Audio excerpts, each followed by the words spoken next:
माननीय गृह मंत्री जी,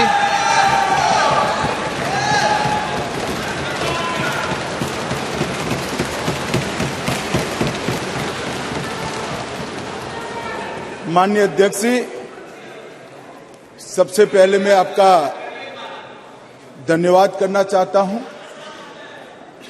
कि एक युग बदलने वाले विधेयक पर बोलने के लिए आपने मुझे अनुमति दी है। माननीय अध्यक्ष जी, संविधान को संशोधित करने वाले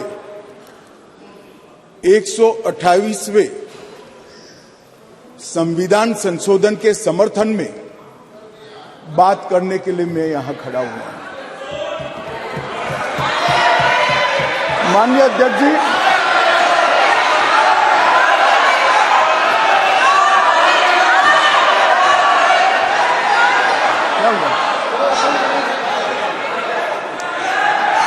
माननीय अध्यक्ष जी, जिसको जाना है डरिए मत, डरिए मत। अरे भाई डरो मत। नो, जिसको जाना है जाने दिया से क्यों? प्लीज, कोई भी सदन में रुक सकता है, जा सकता है। माननीय अध्यक्ष जी, प्लीज, नो।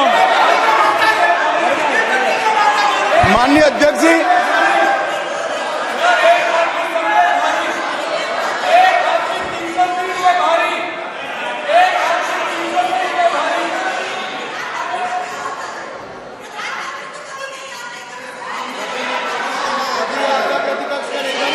माननीय गृह मंत्री जी, माननीय अध्यक्ष जी,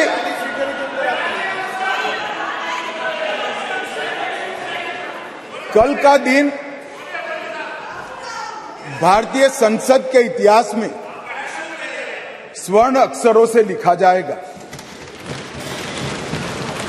कल गणेश चतुर्थी थी, कल संवत्सरी थी, कल नए सदन का पहली बार कार्य का श्री गणेश हुआ और कल ही के दिन वर्षों से जो लंबित था वो महिलाओं को आरक्षण अधिकार देने का बिल इस सदन में पेश हुआ। माननीय अध्यक्ष जी, आपके माध्यम से मैं इस सदन के नेता और देश के प्रधानमंत्री श्रीमान नरेंद्र मोदी जी को हृदय से साधुवाद देना चाहता हूं कि 140 करोड़ की आबादी में 50% जिसका हिस्सा है वो मातृशक्ति को सच अर्थ में सम्मानित करने का काम माननीय प्रधानमंत्री जी ने किया। माननीय अध्यक्ष जी, ये जो संविधान संशोधन है, ये संविधान संशोधन जैसे ही दोनों सदन सबके सहयोग से पारित करते हैं, उसके साथ ही देश की लोकसभा और देश के सभी राज्यों की विधानसभाओं में 1/3 स्थान मातृशक्ति के लिए आरक्षित हो जाए। इसलिए ये बिल के अंदर अनुच्छेद 239 ए जो दिल्ली की विधानसभा से संबंधित है, उसमें बदलाव लेकर मेरे साथी मंत्री मेघवाल जी आए हैं। नया अनुच्छेद 330 ए जो लोकसभा में 1/3 मातृशक्ति का आरक्षण करेगा। नया अनुच्छेद 332 ए जो राज्यों की विधानसभा में 1/3 मातृशक्ति का आरक्षण करेगा और इसके साथ साथ एससी और एसटी वर्ग के लिए जितनी भी सीटें रिजर्व है उसमें भी 1/3 सीटें मातृशक्ति के लिए आरक्षित हो जाएगी। माननीय अध्यक्ष जी, इसके साथ महिलाओं के अधिकार की एक लंबी लड़ाई का अंत हो जाएगा और जिसकी कल्पना इस G20 की बैठक में सम्माननीय नरेंद्र भाई ने समग्र विश्व के सामने रखी वुमन लेड डेवलपमेंट, उसके नए युग के श्री गणेश इसी बिल से होने जा रहे हैं। क्योंकि अब इस देश की माता, इस देश की मातृशक्ति, इस देश की बेटी न केवल नीतियों के अंदर अपना हिस्सा पाएगी, नीति निर्धारण करने में भी अपने पद को सुरक्षित कर पाएगी। माननीय अध्यक्ष जी, कुछ पार्टी के लिए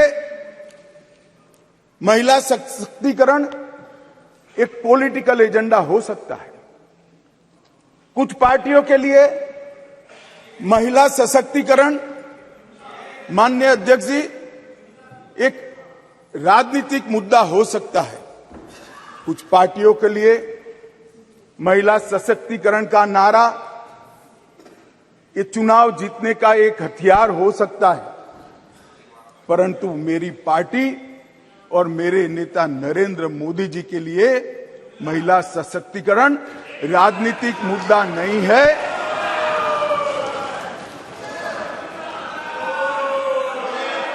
फिर से सुनिए, मेरी पार्टी और मेरे नेता नरेंद्र मोदी जी के लिए महिला सशक्तिकरण राजनीतिक मुद्दा नहीं, मान्यता का सवाल है, मान्यता का सवाल। माननीय अध्यक्ष जी, किसी भी सिद्धांत के लिए किसी व्यक्ति या संस्था इसका आकलन करना है कि सिद्धांत के प्रति मान्यता कितनी दृढ़ है, तो कोई एक घटना, कोई एक कदम से नहीं बनाया जा सकता।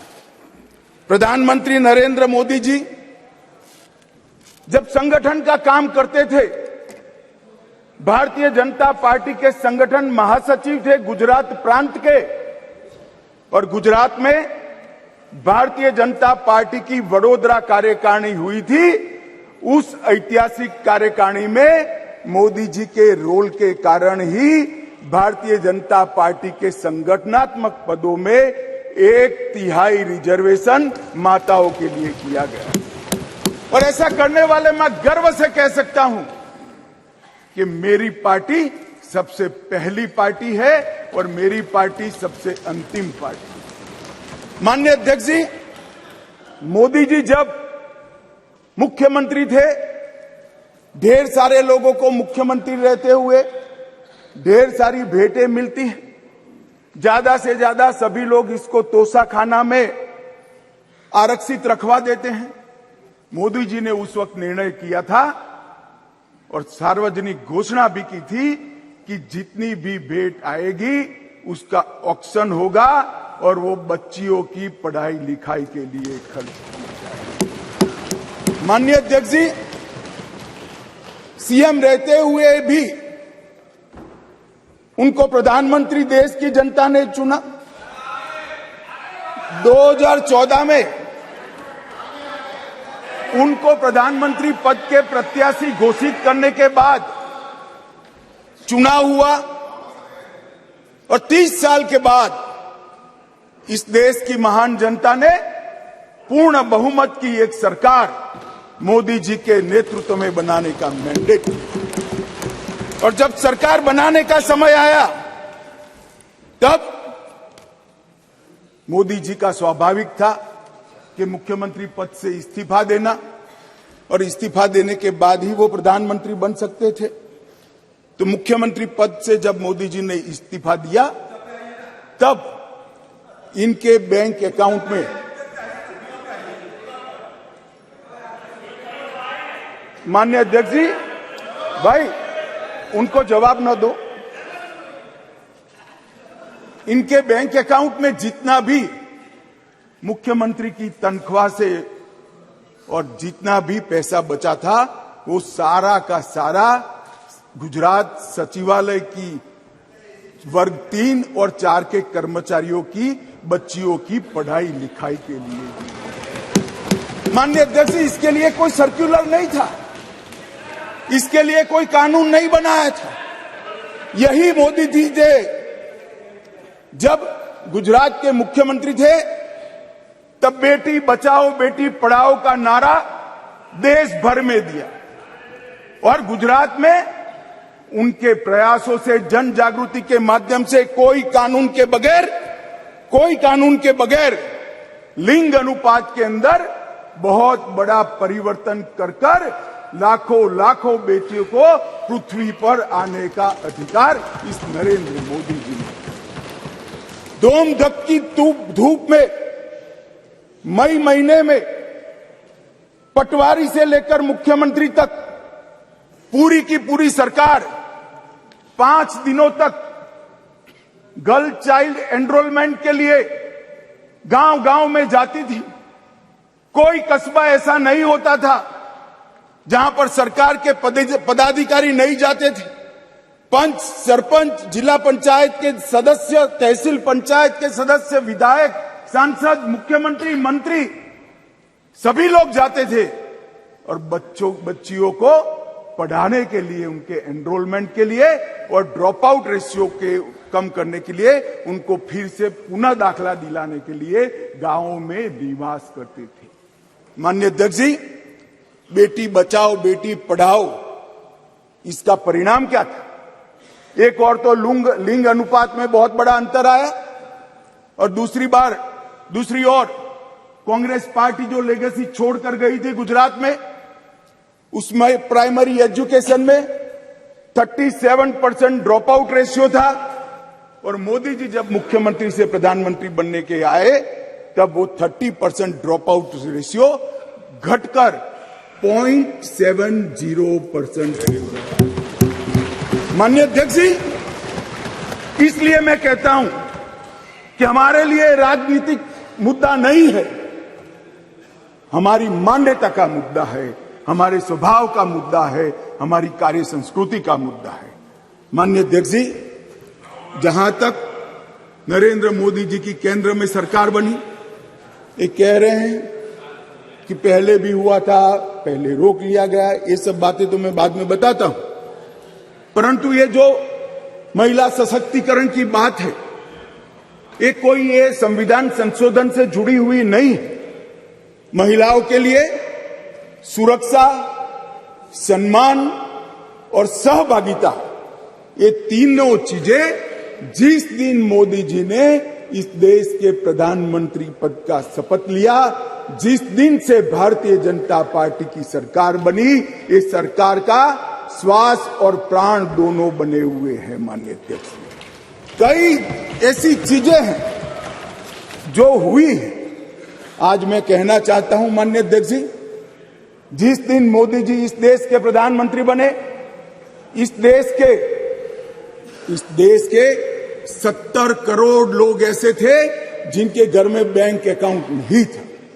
मोदी जी ने जनधन योजना चालू करी, बैंक अकाउंट खोलने का अभियान चालू किया, 52 करोड़ बैंक अकाउंट खोले गए और 52 करोड़ बैंक अकाउंट में से 70% बैंक अकाउंट माताओं के नाम से खोले गए। माननीय अध्यक्ष जी, माताओं के नाम से आज महिला सशक्तिकरण हुआ है। सारी योजनाओं का जो पैसा जा रहा है, माननीय अध्यक्ष जी, किसने 10 मिनट दिए मुझे? आप वहां बैठकर टाइम दोगे? अरे सुनने की आदत डालो भाई, आप वहां बैठकर मुझे टाइम दोगे? माननीय सदस्य प्लीज, मैं मेरी पार्टी के टाइम में बोल रहा हूं। आप कौन फैसला करने वाले होते हैं? माननीय गृह मंत्री जी। माननीय अध्यक्ष जी, आज कोई भी स्कीम का पैसा जाता है तो वो महिला के बैंक अकाउंट के अंदर जाता है। माननीय अध्यक्ष जी, कांग्रेस ने इस देश में 5 दशक से ज्यादा शासन किया। 11 करोड़ परिवार ऐसे थे जहां शौचालय नहीं था। गरीबी हटाओ के नारे दिए, मगर गरीबों की कोई व्यवस्था नहीं कर पाई थी। और जब एक घर में एक शौचालय नहीं होता है तो मान्यवर, सबसे ज्यादा तकलीफ युवा बेटी, बहन और मां को होती है। मान्यवर, शौचालय न होने की पीड़ा तो वही जान सकते हैं जिनके घर में युवा बेटी हो और शौचालय न हो। 11 करोड़ घर ऐसे थे जिनके घर में शौचालय नहीं था, मोदी जी ने पहले 5 साल के अंदर ही 11 करोड़ 72 लाख सदन की सहमति हो तो इस विधेयक के प्रस्ताव को पारित होने तक और चर्चा होने तक सदन का समय बढ़ाया जाए। माननीय गृह मंत्री जी। मान्यवर, ये 11 करोड़ 72 लाख शौचालय बने, किसका एम्पावरमेंट हुआ? ये 11 करोड़ 72 लाख शौचालय बनने से माताओं का, बहनों का, बेटियों का सम्मान हुआ, उनका सशक्तिकरण हुआ। 10 करोड़ परिवार धुएं से युक्त थे, कंडे और टहनियां जलाकर आंख का नेत्रमणि खत्म हो जाता था, फेफड़े फाइब्रोसिस से भर जाते थे। 10 करोड़ घरों में एलपीजी का मुफ्त कनेक्शन देकर माताओं का सशक्तिकरण करने का काम किया। 3 करोड़ से ज्यादा माताओं को घर दिया, और वो घर माता के नाम से करने का काम हमारे प्रधानमंत्री नरेंद्र मोदी जी। मान्यवर, 12 करोड़ घर ऐसे थे जहां पीने का पानी नहीं था। अब जो समाज के अंदर रहते हैं, जो जमीन को जानते हैं, उनको मालूम है कि घर में पीने का पानी नहीं है तो पीड़ा सबसे ज्यादा किसको होती है, किसको ज्यादा तकलीफ होती है। घर में पीने का पानी नहीं है तो घर की माता को ही तकलीफ होती है। 12 करोड़ परिवारों के घर में नल से जल पहुंचाने का काम नरेंद्र मोदी जी। हर घर के अंदर 80 करोड़ लोगों को हर घर में प्रति व्यक्ति प्रति माह 5 किलो अनाज फ्री ऑफ कॉस्ट देने की शुरुआत की। जब चूल्हा नहीं जलता है ना मान्यवर, बच्चे भूखे रहते हैं, तो सबसे बड़ा चूल्हा तो नहीं जलता है मगर मां का दिल जलता है। मान्यवर, मां का दिल जलता है। ये भूखे परिवारों को 5 किलो अनाज प्रति व्यक्ति देने का काम हमारे नेता नरेंद्र मोदी जी ने। 3 करोड़ 18 लाख सुकन्या समृद्धि खाते खोले। मान्यवर, 3 करोड़ महिलाओं को मातृवंदना योजना के तहत फायदा पहुंचाया। मान्यवर, लगभग 26 सप्ताह का मातृत्व अवकाश, पेड मैटरनिटी लीव देने का काम हमारे नेता नरेंद्र मोदी जी ने। और एम्पावरमेंट क्या होता है माननीय अध्यक्ष जी? आज दुनिया भर में विमान उड़ाने वाले पायलट में महिलाओं की संख्या 5% है, भारत में 15% है, और 10 साल में बढ़ेगी। इसको एम्पावरमेंट। मान्यवर, हम ये जो बिल लेकर आए हैं,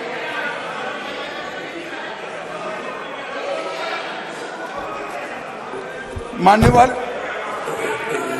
ये जो बिल लेकर हम आए हैं, कई सारी साथी महिला सांसदों ने कहा कि महिला को रिजर्वेशन देकर नीचा नहीं दिखाना चाहिए, महिला भी उतनी ही सशक्त है जितना पुरुष सशक्त है। मैं आपसे एक कदम आगे जाता हूं, महिला पुरुष से भी ज्यादा सशक्त है, महिला पुरुष से भी ज्यादा है। मगर समाज व्यवस्था ऐसी बनी है जिसके अंदर इस आरक्षण से अब डिसीजन मेकिंग में, पॉलिसी मेकिंग के अंदर महिलाओं की भागीदारी सुनिश्चित कर दी जाएगी। ये सम्मान करने के लिए एक आरक्षण है। मान्यवर, इस देश में जो भी रहता है, जिसकी जड़ें भारत से जुड़ी है, वो कोई भी महिला को कमजोर मानने की गलती नहीं कर सकता। मान्यवर, दुर्गा, सरस्वती और लक्ष्मी 3 स्वरूप है देवियों के। दुर्गा शक्ति का स्वरूप है, सरस्वती विद्या का स्वरूप है, और लक्ष्मी ऐश्वर्य का, वैभव का स्वरूप है। ये तीनों स्वरूपों में हमारे पुरखों ने, हमारी संस्कृति ने मां की ही कल्पना की है, कहीं और किसी की कल्पना नहीं। मान्यवर, मगर प्रॉब्लम क्या है? प्रश्न क्या है? जड़ें भारत से नहीं जुड़ी है। मैं कहना नहीं चाहता जड़ें कहां जुड़ी है। जड़ें अगर भारत से जुड़ी है तो तकलीफ नहीं पड़ती। मान्यवर, मैं आज आपको कहना चाहता हूं, हजारों वर्ष से हमारे सांस्कृतिक प्रवाह और हजारों वर्ष के हमारे देश के इतिहास के अंदर कई सारी ज्ञान की नई नई विधाएं और ज्ञान के नए नए आयाम हुए। कहीं वेदों की ऋचा है, कहीं उपनिषदों के मंत्र हैं, कभी पुराणों के श्लोक पढ़े हैं। ऋग्वेद के कुल 422 मंत्रों में महिलाओं का महिमा मंडन करने का काम हमारे ऋषियों ने किया है। वेदों की रचना में योगदान देने वालों में गार्गी, मैत्रेयी, घोषा, विश्वम्भरा, श्रद्धा, संध्या, देवयानी, सची, अदिति, लोपामुद्रा, ये सारी माताओं ने वेदों को संवेदना से परिपूर्ण कर कर समग्र चराचर की चिंता करने वाली बनाए। माननीय अध्यक्ष जी, कहा जाता है अदिति को इंद्र की मां कहा जाता है। मान्यवर, अदिति चारों वेदों में पारंगत थी और चारों वेदों को पूर्ण करने में उन्होंने बहुत बड़ी भूमिका निभाई।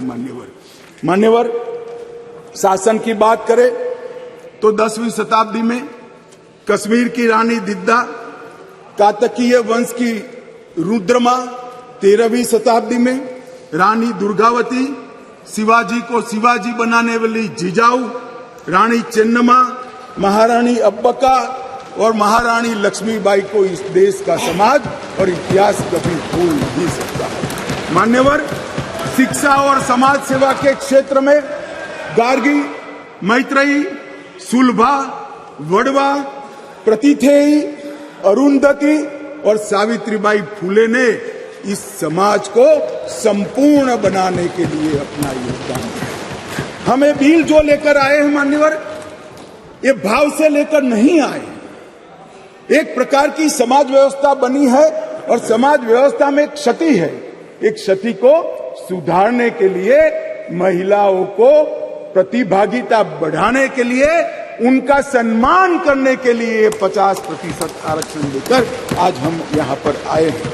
मान्यवर, जहां तक ढेर सारे लोगों ने अलग अलग प्रकार की बातें की है मान्यवर, मैं आज यहां कुछ चीजों का जवाब भी जरूर देना चाहूंगा।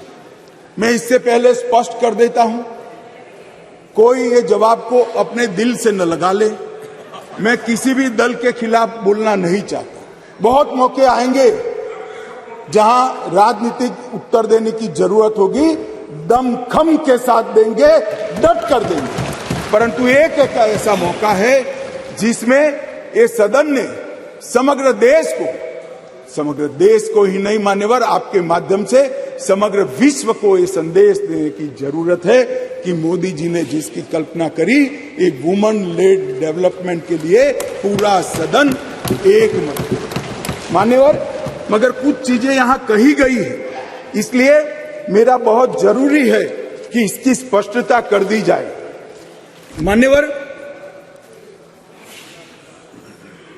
मान्यवर, ये जो प्रयास है, ये वो 5वां प्रयास है। पहली बार ये महिला आरक्षण बिल नहीं आ रहा है, पहली बार ये संविधान संशोधन नहीं आया है। तो क्या हुआ वो 4 संविधान संशोधनों का? क्यों आज मोदी जी ने लेकर आना पड़ा? देवगौड़ा जी से लेकर मनमोहन सिंह जी तक, बीच में 2 बार अटल जी ने, 4 बार प्रयास हुए, क्यों नहीं हुआ? कौन कारण था? किसके कारण पास नहीं हुआ? क्या प्रयास अधूरे थे? क्या मंशा अधूरी थी? या कुछ लोगों ने इस प्रकार का किया कि आगे हो ही न पाए? मान्यवर, ये मैं जरूर बताना चाहता हूं। मान्यवर, सबसे पहले इस संविधान संशोधन विधेयक 81वें संशोधन विधेयक के रूप में 12 सितंबर 1996 में आया, देवगौड़ा जी लाए। मुझे कोई आपत्ति नहीं है भाई, इसका पूरा यश कांग्रेस पार्टी में के अकाउंट में डालना है तो डाल दीजिए। आप भी वोट दे दीजिए, सहमति दे दीजिए, अपने आप आपको वोट मिल जाएगा। परंतु मैं जो स्थिति है, जो सच्चाई है, वो देश की करोड़ों माताओं बहनों को बताना चाहता हूं। ये विधेयक को सबसे पहली बार लेकर आए एच.डी. देवेगौड़ा प्रधानमंत्री जी थे, तब ये सरकार लेकर आई।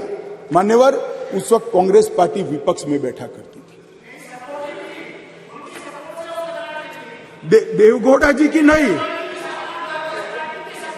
और उनके ही कारण गिर गई थी। सरकार में नहीं थे, सरकार में नहीं थे। अरे बैठो यार। मान्यवर, विधेयक सदन में रखने के बाद विधेयक को गीता मुखर्जी की अध्यक्षता में एक संयुक्त समिति को दे दिया गया और संयुक्त समिति ने 9 दिसंबर 1996 को अपनी रिपोर्ट दे दी, परंतु दुर्भाग्य से विधेयक कभी सदन तक पहुंच नहीं पाया, आया ही नहीं। क्या हुआ मालूम नहीं। और जब 11वीं लोकसभा का विघटन हो गया तो अनुच्छेद 107 के तहत इस विधेयक को लैप्स माना गया और विधेयक वही चला गया। मान्यवर, फिर अटल जी प्रधानमंत्री बने। 14 दिसंबर 1998 में 84वां संविधान संशोधन विधेयक आया और ये विधेयक 12वीं लोकसभा के विघटन के साथ समाप्त हो गया, क्योंकि इसको पेश ही नहीं करने दिया। कुछ दृश्य हुए थे, इस सदन में मैं बोलना नहीं चाहता। अडवाणी जी के हाथ से बिल छीन लिए गए। नहीं, वो ठीक है। नहीं, अभी भी कर रहे हो ना आप, अभी भी कर रहे हो मान्यवर। और 12वीं लोकसभा के साथ अनुच्छेद 107 के तहत वो विलोपित हो गया।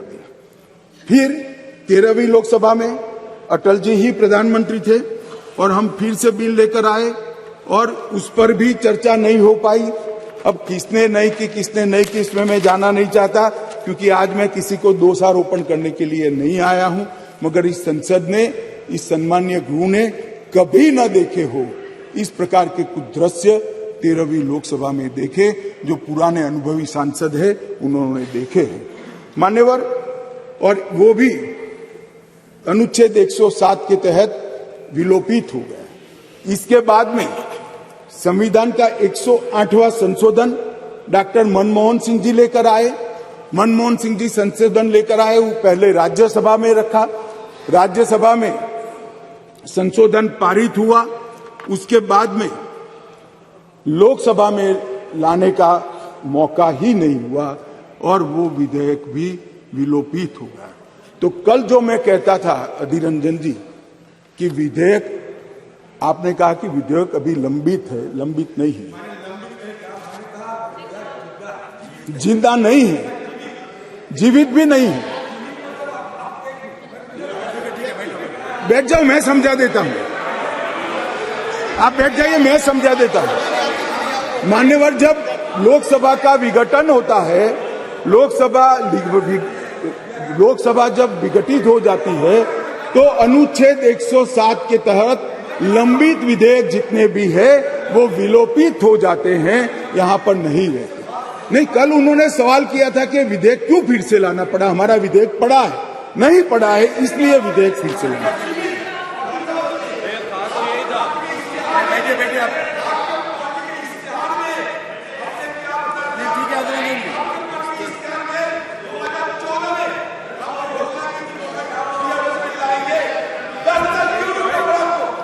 माननीय गृह मंत्री जी, माननीय गृह मंत्री जी, माननीय गृह मंत्री जी को अनुमति नहीं दी आप।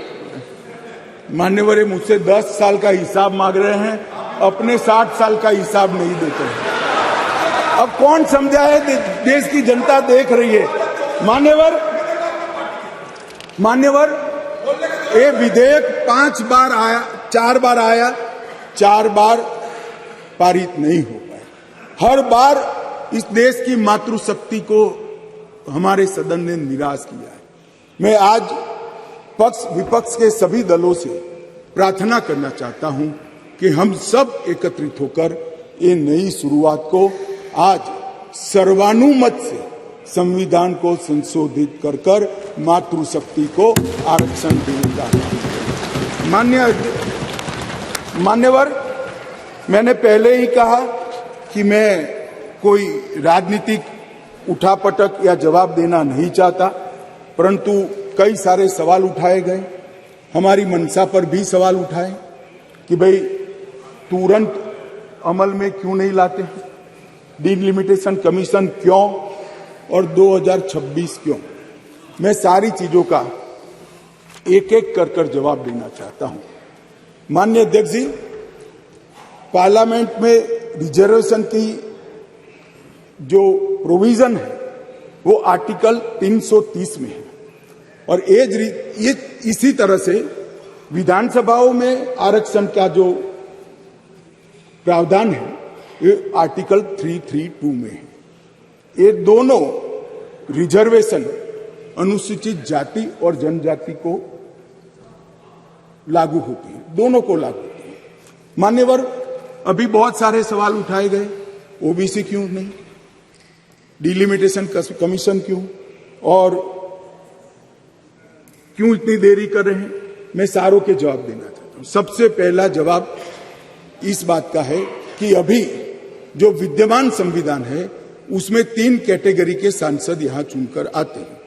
एक सामान्य कैटेगरी से आते हैं जिसमें हमारे ओबीसी भाई भी होते हैं, बहनें भी होती हैं। दूसरा एससी कैटेगरी से आते हैं और तीसरा एसटी कैटेगरी।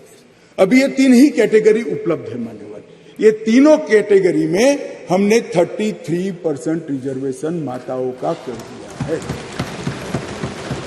और जहां तक सवाल है कि ऐसा क्यों किया, जो आगे मैंने कहा कि डिलिमिटेशन कमीशन क्यों बनाया, प्रोविजन क्यों रखा है और 2026 क्यों, मैं अब इस पर आता हूं मान्यवर।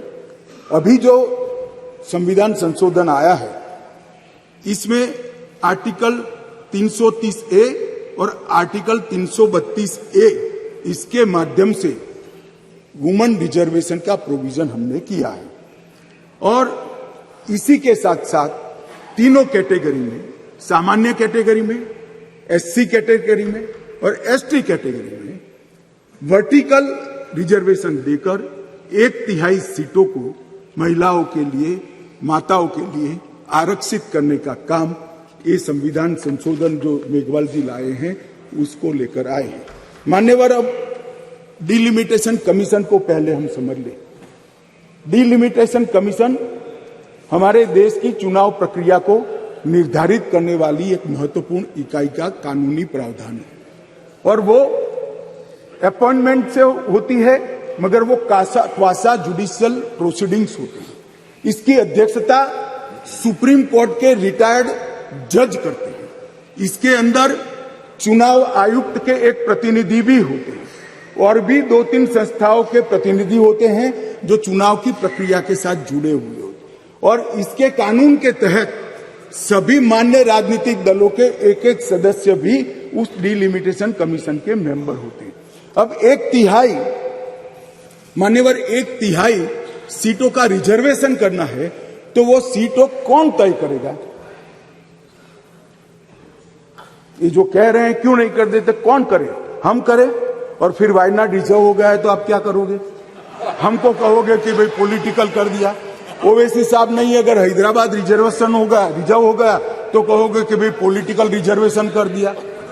इसलिए ये बहुत अच्छा है कि ये डिलिमिटेशन कमीशन जो क्वासा जुडिशियल प्रोसीडिंग से चलता है, हर राज्य में जाकर, हर क्षेत्र में जाकर ओपन हियरिंग देकर ट्रांसपेरेंट पद्धति से इसका नीति निर्धारण करता है, वो डिलिमिटेशन कमीशन से इसका निर्धारण हो। इसके पीछे केवल और केवल पारदर्शिता का ही सवाल है मान्यवर।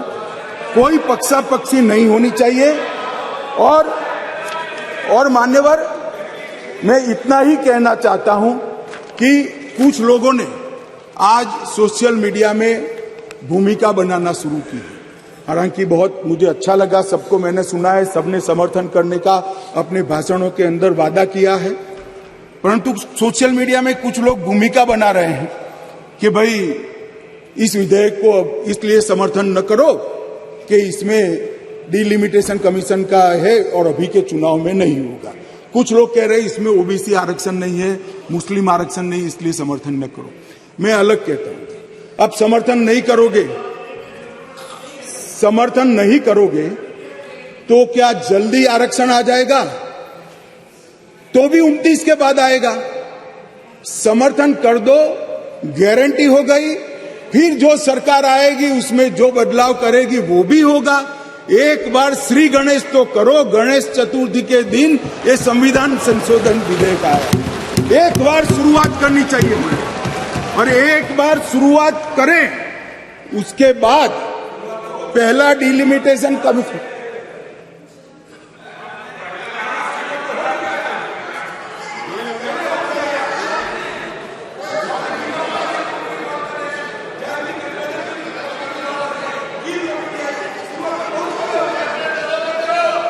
मगर पारित नहीं हुआ मान्यवर। ये कमेटी में रखना ही शुरुआत मानते हैं। इनके जो नारे हैं गरीबी हटाओ जैसे हैं, 50 साल हो जाए मगर गरीबी नहीं हटती।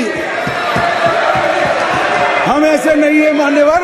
हम तो जो कहते हैं मोदी जी के नेतृत्व में जो कहा जाता है वो किया जाता है मान्यवर। इससे कोई देरी नहीं होनी है। चुनाव के बाद तुरंत ही जनगणना और डिलिमिटेशन दोनों होंगे और बहुत जल्द ये दिन आएगा कि सदन में 1/3 माताएं यहां बैठकर देश के भाग्य को तय करती होगी मान्यवर। अभी हमारे साथी सांसद अभी चले गए। उन्होंने कहा देश जो लोग चलाते हैं, अब सब लोगों की अपनी अपनी समझ होती है। उन्होंने कहा कि देश जो लोग चलाते हैं उसमें सिर्फ 3 ओबीसी है। अब इनकी समझ है कि देश सेक्रेटरी चलाते हैं, मेरी समझ है देश सरकार चलाती है मान्यवर। संविधान की स्कीम है, देश की नीतियों का निर्धारण इस देश की कैबिनेट करती है, इस देश की सरकार करती है, इस देश की संसद करती है। और आंकड़े अगर आपको चाहिए तो मैं बता देता हूं, सुनने के लिए आप बैठे नहीं हो। भारतीय जनता पार्टी के सांसद में 29%, 85 सांसद ओबीसी कैटेगरी के हैं। कंपैरिजन करना है तो आ जाइए। और मान्यवर मंत्री भी 29 ओबीसी कैटेगरी के हैं मान्यवर। सस्ते चुनावी वादे करना और पॉलिटिकल भाषण करना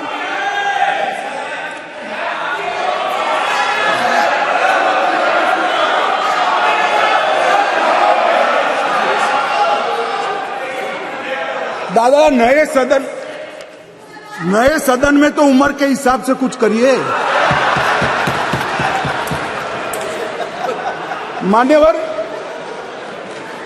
बीजेपी के ओबीसी एमएलए 1358 में से 365 है, 27% है। ये सभी ओबीसी का राग आलापने वालों से ज्यादा है मान्यवर। बीजेपी के ओबीसी एमएलसी 163 में से 65 है, 65 है, 40% है। ये 33% की बात करते हैं मान्यवर। चुनावी भाषण करना बहुत ठीक है, कोई एनजीओ बनाकर दे देता है, चिट्ठियां आकर पढ़ जाना ठीक है भैया। मन से पिछड़ा वर्ग का कल्याण करने का काम हमारे नेता नरेंद्र मोदी जी ने किया। नरेंद्र मोदी जी जब पहली बार संसद के अंदर नेता चुने गए, संसद के अंदर नेता चुने गए और कहा गया उनको भाषण करने के लिए, लिखा हुआ भाषण एक साइड पे रह गया। उन्होंने कहा 2014 में मेरी सरकार दलितों की सरकार है, आदिवासियों की सरकार है, पिछड़ों की सरकार है, महिलाओं की सरकार। और मान्यवर आज देश के 80 करोड़ गरीबों को घर, शौचालय, बिजली, पानी, दवाई, गैस का सिलेंडर, और खाने के लिए अनाज देने के बाद आज माताओं के लिए 33% आरक्षण नरेंद्र मोदी जी लेकर आए हैं। और मोदी जी ने ये जो वादा किया था, मान्यवर, ये जो वादा किया था वो मोदी जी ने पूरा किया है। और ये सारे जो ओबीसी का राग आलपते हैं उनको मैं कहना चाहता हूं, आपकी पार्टियों ने कभी ओबीसी प्रधानमंत्री नहीं बनाया, भारतीय जनता पार्टी ने ओबीसी प्रधानमंत्री बनाया। मान्यवर, इसलिए मैं सभी दल के सांसदों को एक विनती करना चाहता हूं, आपको लगता है इसमें कुछ अधूरा है तो कल सुधार लेंगे, मगर हम जो लेकर आए हैं वो महिलाओं के सम्मान की बात है। कृपया उसका समर्थन कीजिए। 4 बार इस संसद को, देश की माताओं को हमने निराश किया है।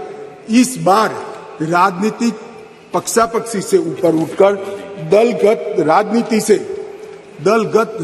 से ऊपर उठकर हम सब ये विधेयक का समर्थन करें। और यश आपका भी है, हमारा भी है, छोटे से छोटे निर्दलीय सांसद का भी है। ये यश संसद का है, सदन का है।